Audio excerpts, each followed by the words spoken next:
Hi everyone, it's Fitz with your daily delivery. Hope you're doing well. Wrapped up a session of the post-game podcast on Sunday morning. Hope you saw it live. It's up on YouTube and, of course, at GoPowercat. On Monday night, it's the Insiders. We'll rehash a lot of the same topics, but we need your questions. That's a live event, 8 p.m.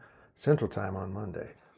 And I found myself during the post-game podcast thinking of boxing.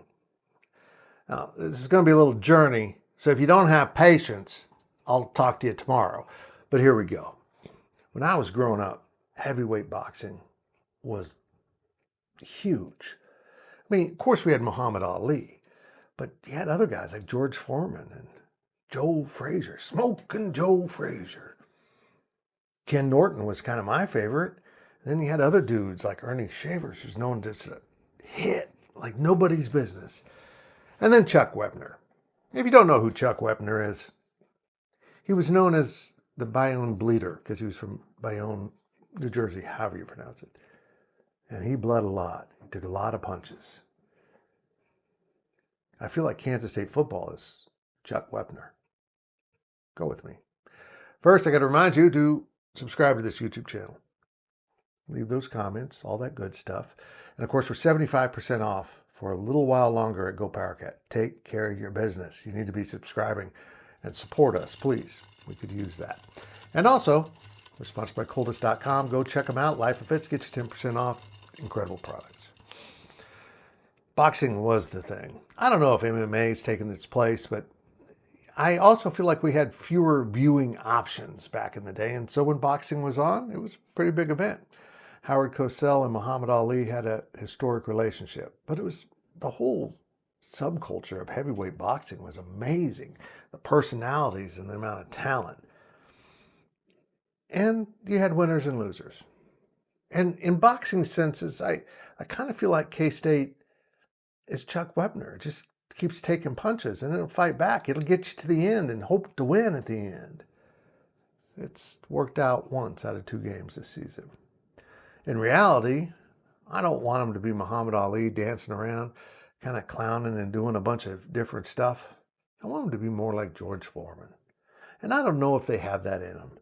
Or Ernie Shaver, who is known as the toughest puncher in the game. I mean, he could just level you with a punch. They need to be aggressive. They need to come out with some more fight. They need to get angry. And no, they just kind of show up and, to use an Ali expression, play a little rope-a-dope and try to punch back. And no. I've said this in the last 2 keys to victory, and I need to stop saying it. They need to attack on offense from the very start. Instead, we get a couple runs, a short pass underneath the sticks, and a punt.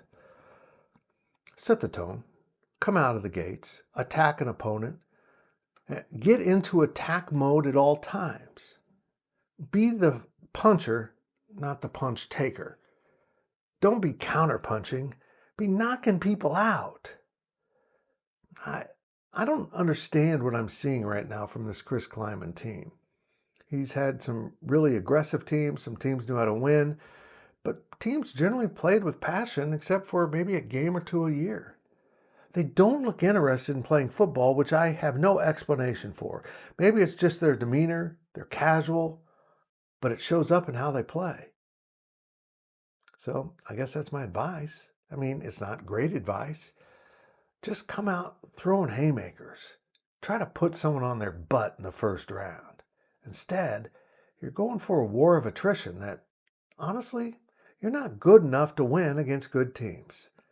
North Dakota wasn't bad, but they would be last in the Big 12. There's no easy game on their schedule once they start playing Big 12 opponents. If that one was challenging, you guys are setting yourself up for a lot of failure. Coaches, players, get aggressive. From the very start of the game, line up and move people off the ball. You're going through the motions and taking punches and bleeding all over the place and hoping that you got a knockout punch to save the day. You did on Saturday. Congratulations.